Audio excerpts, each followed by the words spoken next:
I think these slides will be made available after the session, so you don't need to take notes if you don't want. We'll send them around to you.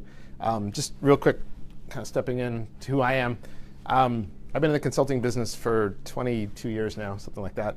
I've put in Kimball, I guess officially 3 times, more realistically twice. So I was an employee at Sapient. I was at Virtusa for a little bit. I think they're now 22,000 people or something like that. I think there were 300 when I joined them. Sapient was about 100. I think they're 12,000 now. And I also founded a company a number of years ago that we sold to a British firm by the name of Rule Financial. Some of you may have heard of us, heard of the firm. It was about 250 people when we joined. We were close to 1,000 when we sold it to GFT, which was a big German company. They're about 4,000 or 5,000. I think they're actually the largest Kimball customer at this point. So put it in multiple times. And then most recently I spent a year working as CEO of a 1,300-person consulting firm by the name of Thought Focus. It was a Blackstone company that they asked me to turn around. So, and as I was sharing earlier, I am now taking a well-deserved break for a few months before I do something else. We'll see what, there's a whole big long list of potentials, but I've been enjoying hanging out with my kids and actually being home at night, which has been lots of fun. So what I want to talk about real quickly here for about 20-25 minutes is I've seen the good and the bad. I've been with some of these big firms who we didn't know what our quarterly numbers were until the quarter was over. And I've been with smaller firms where we knew everything down to exactly what people were going to do that day. And I like the second option a lot better than the first option personally. I think there's value in a 20-person organization having it. There's immense value in a multi-thousand-person organization having it. There is a certain point where you lose control of a firm, a professional services firm. I personally think it's about 200 people, where you don't really know what everyone's doing anymore and you can't keep it on a spreadsheet. But it's something in that range where you just lose it. I think Sapient, when I was there, I was employee 130 or so. By 300 people, you just no longer know what's going on in every project, and you don't know what people are doing on a daily basis. So there seems to be something like that. And never mind 1,000. At 1,000, you've completely lost track of everything. But most people manage their business looking backwards, from my observation. You know, they see the numbers on a delay basis, on a batch basis, or, at the end of the month, whenever invoices are cut. So.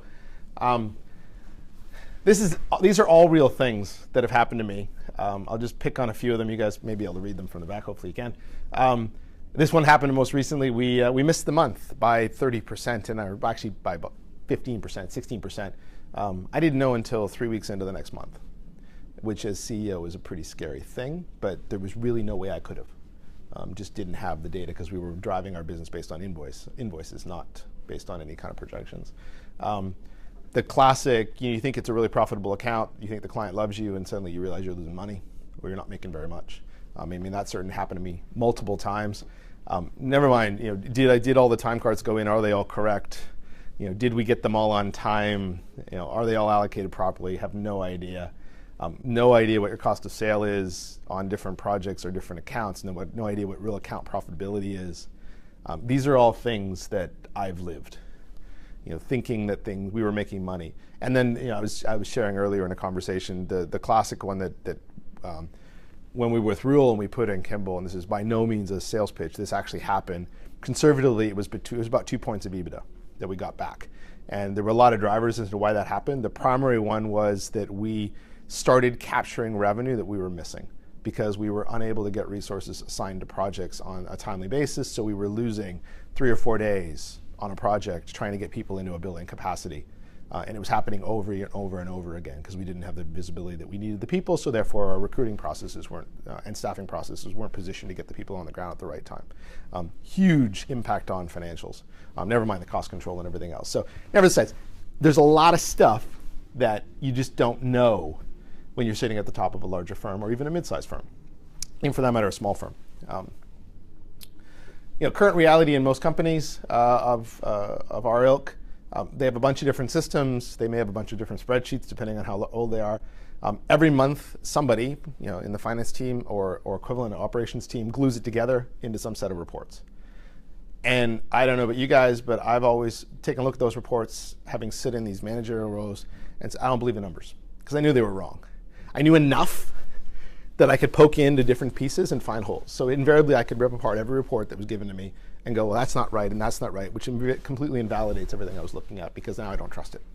And it's because this hodgepodge of batch-based monthly processes that glues together these numbers into some sort of an Excel or PowerPoint-based report is inherently flawed, because none of the you can't actually do it. And then when you hit to a couple hundred people and there's too much information to glue together properly.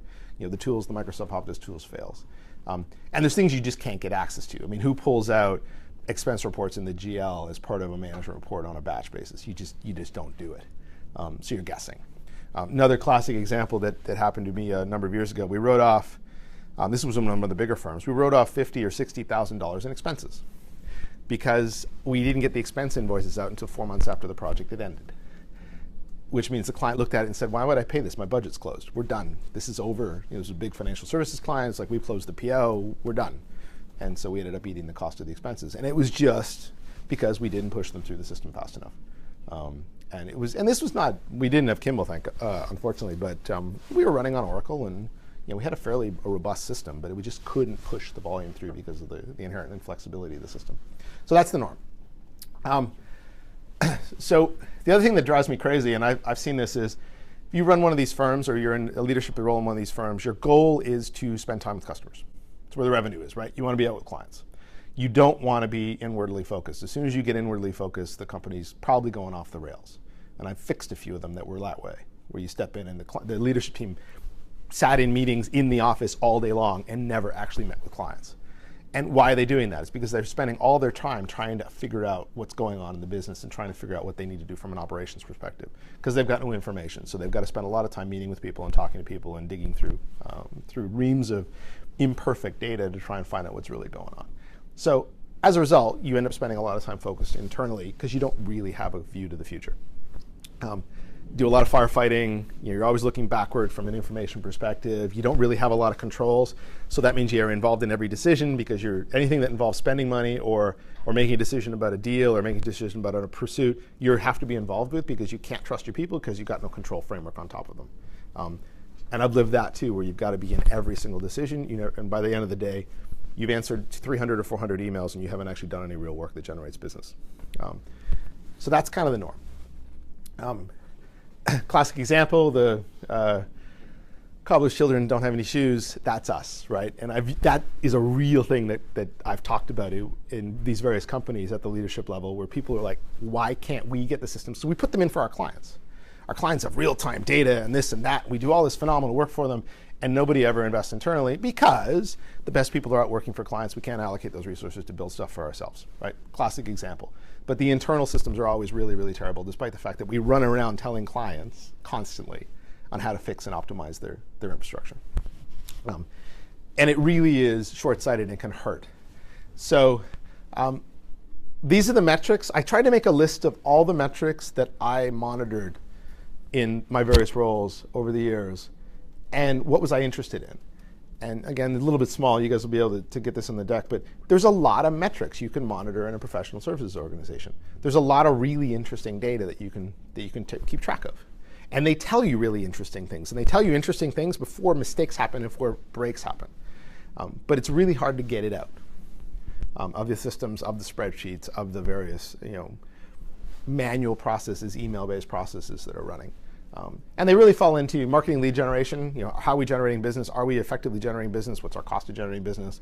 If you're running actual marketing campaigns, what's the return on them? This is where the Salesforce platform becomes really powerful, because you can actually track all that right back to the contact. Sales and revenue management. Something that's super critical is what's our revenue forecast. It was one of my favorite reports. It's incredibly difficult to put together manually. So how much revenue are we expecting in the future based on a bunch of different scenarios, both likely and sold revenue. And then financing and resourcing metrics. How are we doing on resourcing? Kind of how do we do on our financials? How are we doing on resourcing? What are our metrics? What are the metrics in the business on a regular basis, and how are they changing over time? Because all that drives EBITDA. Which, having worked in public and private companies, different biases, but important regardless. Drives profitability. So a lot of metrics that you can drag out. Stepping through these kind of big categories just one by one to talk a little bit about them. I don't know how you guys develop business. I'm probably a one-trick pony when it comes to that. I like pushing points of view into the market and then driving conversations wrapped around those points of view. I think it's in most of the higher-end consulting firms, that's how they do it. Certainly, a lot of it's relationship selling, but how do you do that? How do you blast data out? How do you measure response? How do you track that back into cost of sale? How do you track that back into leads that are generated and ultimate revenue? If you talk to anyone in a marketing group in a larger firm or a mid-sized firm, how successful was the campaign? The answer is always, it was great. But they can't prove it. And they can't tell you how much money they spent following up on those leads and how much actually happened. At Rule, we used this process, and pre-Kimball, we were pretty sure that we were generating really material leads and revenue off these various campaigns we were running. When we actually started measuring it, we figured out that most of them were garbage. It was a complete waste of time.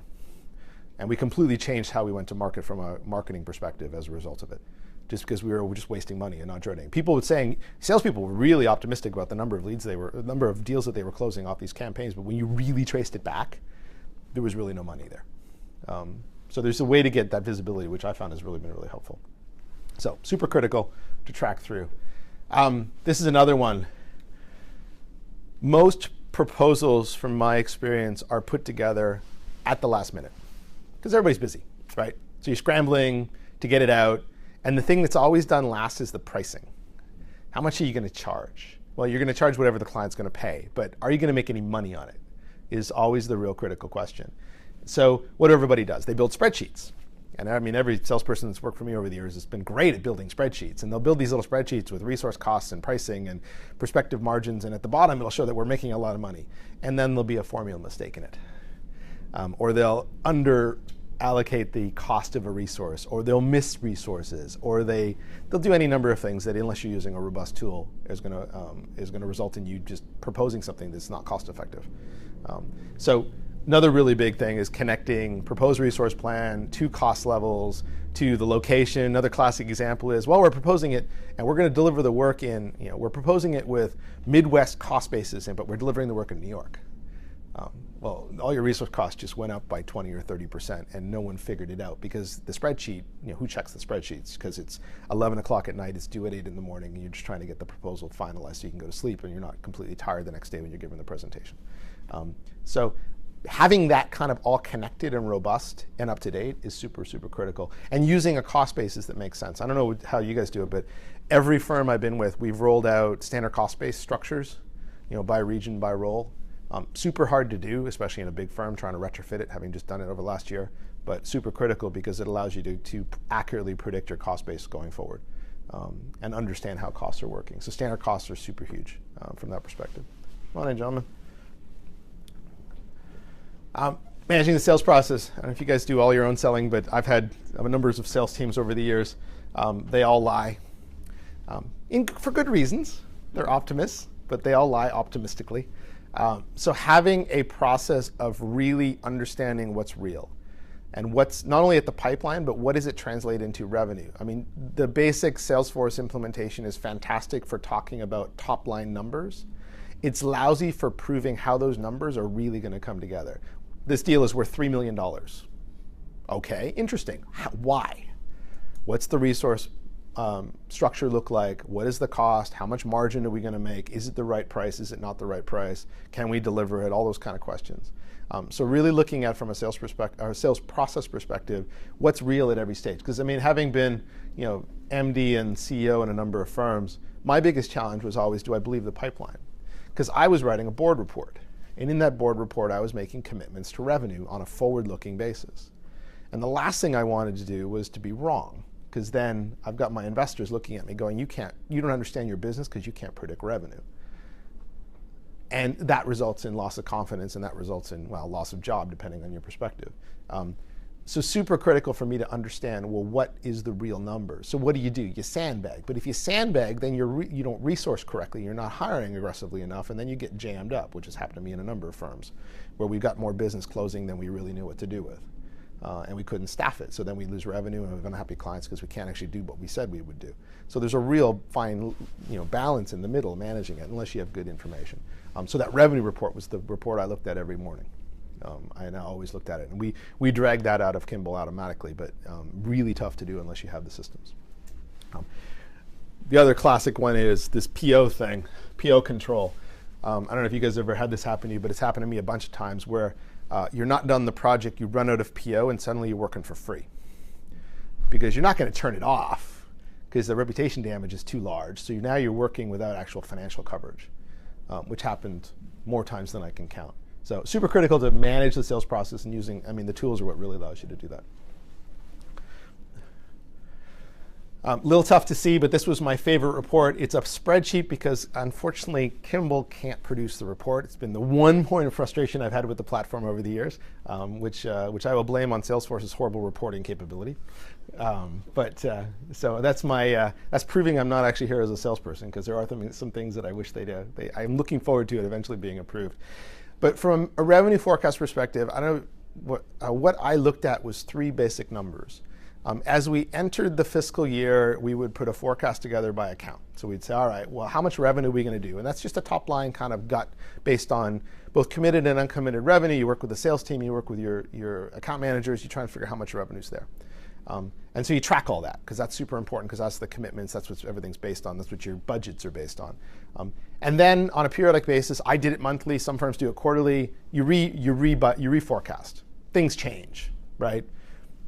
Big client announces layoffs, they're going to cut costs. All right, that's going to change what your forecast is. So you got to reforecast, but you want to know, how good were we at the beginning versus what we're forecasting. And then you have your actuals, right? The actual revenue that you've done on a reverse-looking basis. It shows you how much money you've got. But the most critical number to me was always, what's my forward-looking? This is where the tools become really important. Everyone does it differently, but I think my approach was always, I want to know committed, contracted revenue, and I want to know a weighted number of my verbals.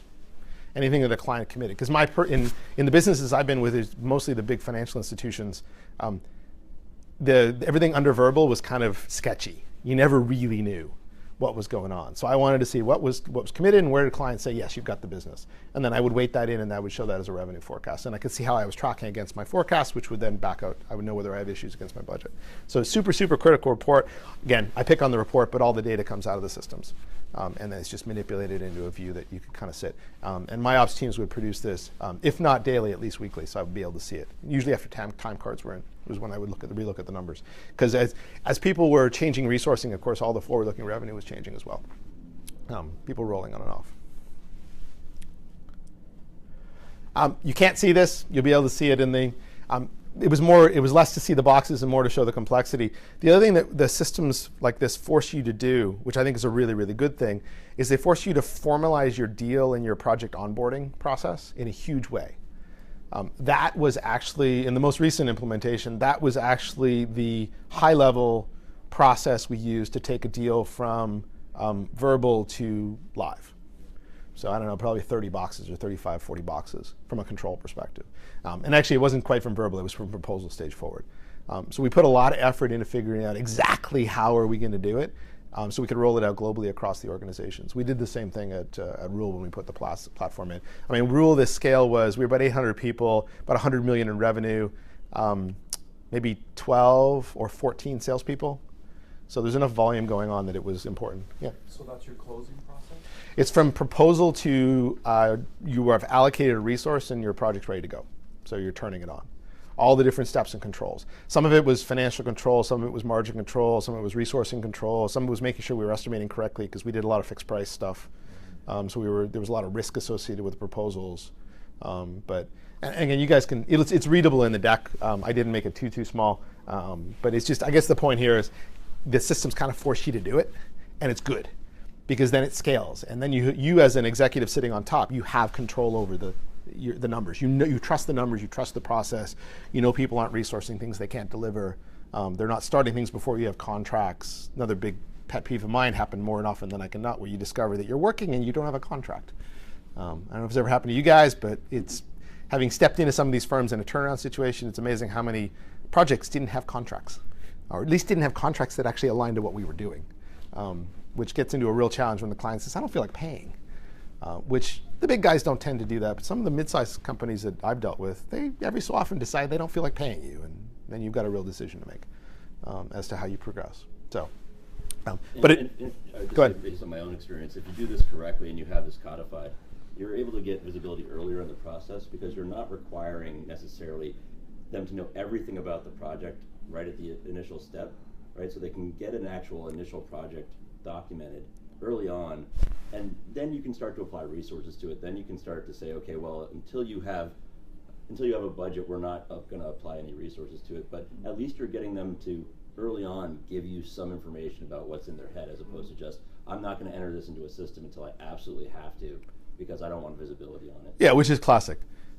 Which is, I mean, the other thing that this forces you to do is it puts a control around, this was my rule, we don't deploy resources against a pursuit until it's documented. You just didn't.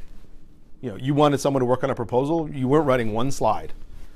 The delivery team was not working on one slide unless it was in the system, because all their time was going to be tracked. So there was a control, because the delivery teams that were deployed to put the proposal together and do the estimations had to put their time in against that project code or that proposal, that code. If the code wasn't set up correctly, and I could see it real time.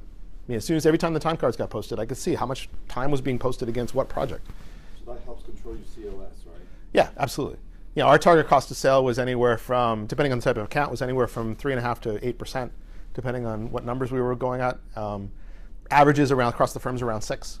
Even these big firms, even in the $1 billion firms, it was about 6.5% average cost of sale on a revenue basis.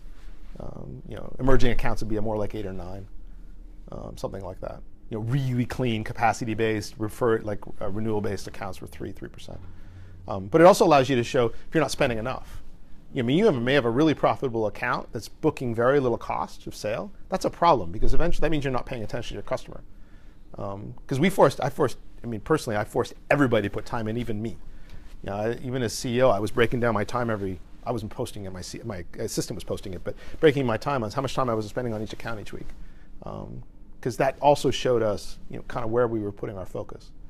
Because I find salespeople will chase bright shiny. Two problems with salespeople, and to diverge for a quick second, but bright shiny object disease, they'll chase whatever's flashy in their face. And in at least 2 of the companies I've worked for, we had what we started calling purple squirrel problem, which is we were always chasing the interesting new thing. We weren't chasing the boring brown and red squirrels that we'd done many, many times. We were after the purple squirrel, which is purple squirrels are cool and they're fun and the engineers love to work on them, but they're really expensive to deliver and they're really expensive to win. Whereas the nice boring stuff that happens constantly, you've done 25 times or 100 times before, is actually pretty profitable. So we wanted to manage that. Resourcing, the bane of my existence in every company I've worked for, because they were all high growth, was making sure we had enough people at the right time, but we didn't have too many people at the wrong time, and managing it all. And I don't know how people do this on spreadsheets. I've never been successful. It's why I've put Kimball in multiple times, because the first time I joined a firm, I'm like, this is insanity. If you think you can do resourcing above 100, 150 people on a spreadsheet, you're deluding yourself, in my opinion. So being able to actually predict who's going to go where and who's going to roll off when, and who's actually not going to roll off because the client's going to renew the contract, and what's the probability of that and not getting caught. And we saw this at Rule. We took our bench down about 8 or 10% when we turned on the system, just because we had better visibility. And we fired a whole lot of people. Not a whole lot. We fired probably 20 people that were long-term non-billable resources that should have been, but they've been hiding for years. We just didn't know. We thought they were working, but it turned out that when you ran their utilization over a period of time, they weren't billable enough to make a difference. Everybody thought they were hugely valuable, but they weren't actually generating revenue. So we worked them out. Standard costs, I don't know if everybody uses this. I have done this in every firm. It's really hard to do in a global company, but putting in standard costs by region, by role, and deciding what those numbers are. Our rule of thumb was always, in every firm I worked for, has always been take the average standard cost across the resource pool and the location by title, by level, and then bring it up into the midpoint between that and the max. So you kind of get in the range, and then you adjust it based on kind of profitability. It typically gives you 2 or 3 points of EBITDA on a straight follow through from the PSA system down to the income statement, simply because your average cost of sale across the firm is slightly higher. So you start pulling up your margin. This was one of the reasons why at Rule we pulled up our EBITDA in a fairly material basis, was because we actually started pricing deals correctly. And started pricing them slightly above our reverse-looking costs. So we were pricing on a forward-looking basis. But super hard to do. Really hard to do in big companies when you don't have a standard title structure. That's probably the hardest thing here, is to get everybody aligned globally, so that you actually know that an engineer here is the same as an engineer here is the same as an engineer here. I just went through this in my last role. It took us 6 months to finally get the company to agree on a title structure across multiple countries and multiple types of roles. Margin management, we tracked 4. In every firm I've worked for, we tracked proposed deal margin, i.e. when we first put our proposal in, what does the deal look like? We tracked what we sold it at, because that always changes, right? Clients want to negotiate, so you pull down your numbers. There's always a bit of a buffer. We then track staffed. Sometimes you don't have the same people at the same cost levels when you go to actually pursue the work, so you do substitutions. Hey, someone's sitting on the bench, let's get them off the bench, put them in, but they're more expensive. So that typically will change it. Sometimes it's the other way around. Sometimes you propose a slightly more senior team than you have, so you change the staffing, makes you some money, and then delivered. What's the delivered margin that you actually pulled off at the end? There's usually some erosion. The metrics we always used was we didn't care about anything other than if it was above 3%, that's where we started watching it. So we were looking at anything within 0 to 3% erosion on a delivered basis was acceptable as soon as it went above 3%. At one of the firms I worked for, we actually had the bonuses of our delivery leads were aligned to a couple of different metrics. One of them was margin erosion. So the amount of money they made every quarter in their bonus statement was based on the degree to which they could hold on to the margin that it was sold at. Or staffed at, because that was where they took control of the project. Especially in fixed price projects, super critical. Budget management, I don't know if everybody does budgets. I've seen firms do it and not do it. I've done it in every firm I've run. Super critical. Beginning of the year, you build a budget, then you try and track to it. Without a system to manage it, you can't actually track it effectively. It allows you to drive decision-making lower into the organization. Allows you to know when you're overspending, when you're underspending, and it allows you to make some predictions on EBITDA which are actually credible, as opposed to being moderately or being surprised or positively or negatively when you actually put the financials together at the end of the quarter. But a lot of firms don't do this and they don't track it properly. I think it's impossible without a system, but super critical from a control perspective.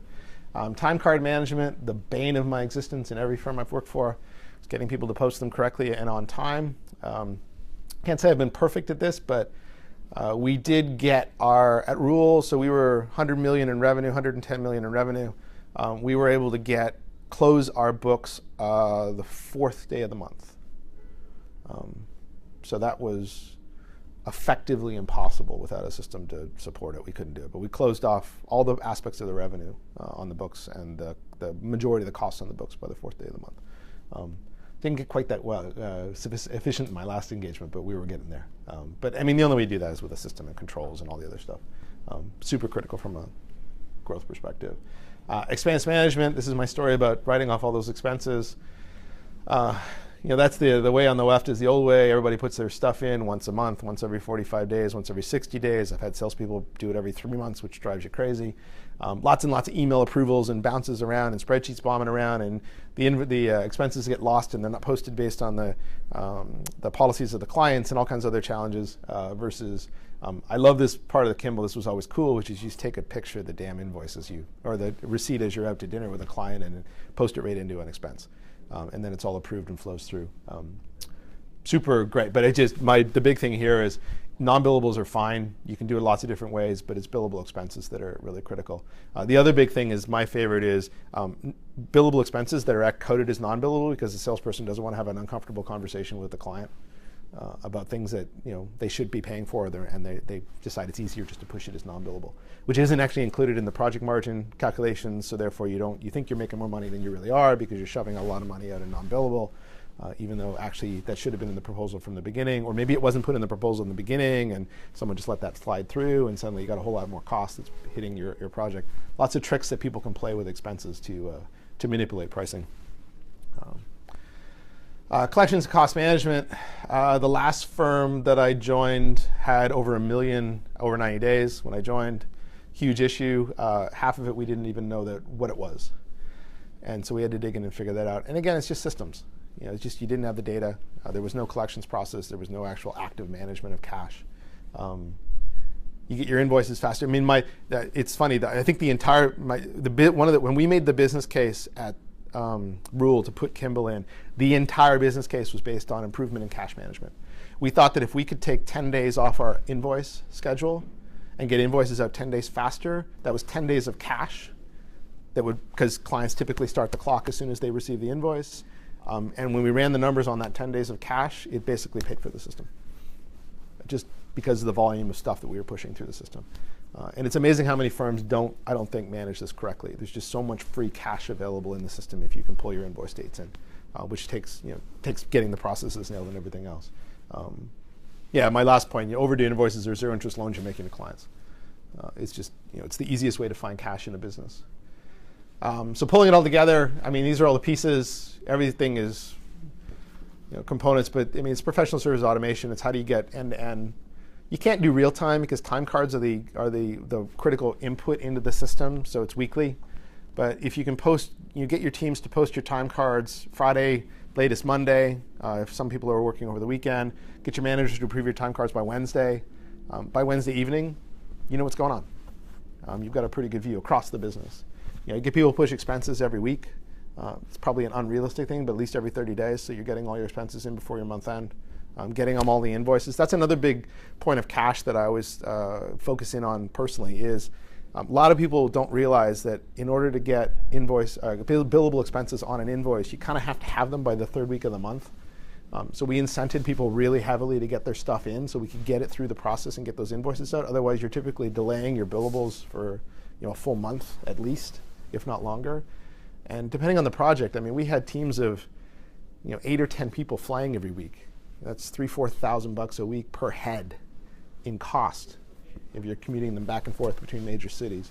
That's a lot of money that we're paying our people really quickly because, of course, they're on their credit cards and they're yelling at us if we don't pay them. But our clients aren't reimbursing us until 60 days after we get them the invoice, which could be 30 days or 45 days after we actually incur the expense. So you're running a 90-day cash load on just your billable expenses, which can be 16 to 18, 20% of a project, depending on the types of projects you're doing, at least for the work that we were always doing, which is more management consulting oriented.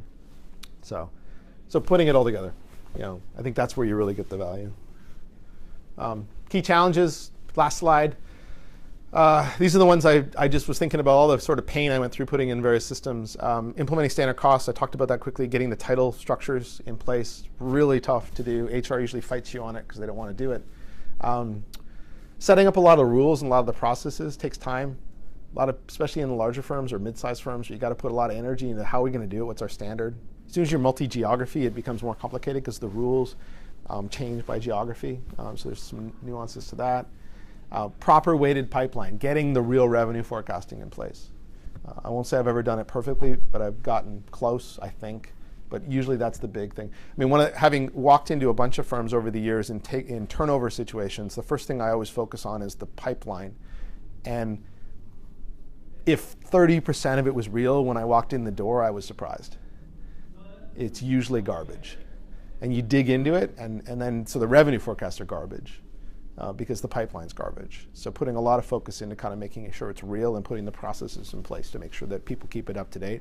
Salespeople are horrible at keeping data up to date, and so you gotta beat on them. There's no way. You can't change them. They are what they are. You just gotta beat on them weekly to make sure that the data is correct. But it drives everything from a forecasting perspective. Other thing actually, which I didn't actually clue in until, and we did it the first time, was PSA systems feed the GL, which means restructuring the chart of accounts. So it's actually a bunch of work to think through how you're going to restructure your income statement to align out to how your PSA system is going to report data and pump it down. That caught me off guard a couple times I've done it, where we had to put a lot more effort into it than we thought. And then entering time cards. Getting the CEO to enter time cards is always a challenge. I know that from the fact that occasionally I would have to ask him to do it, and it was me in a couple cases. So getting me to do it was hard too. But I think everybody, getting time cards right to the top was super critical. But getting that process moving was hard. I don't know how I would run a firm without one of these systems, personally. They're relatively inexpensive. The business cases make themselves. They're a pain to put in, but most of the pain isn't the system. Most of the pain is aligning all your processes and procedures to some sort of a standard and writing down how you run your business. You're writing the playbook for how the business actually operates. That's really where the pain is. That's all I got. How'd I do? 5 minutes. I'm not bad. Questions, thoughts, useful information? You guys knew all this?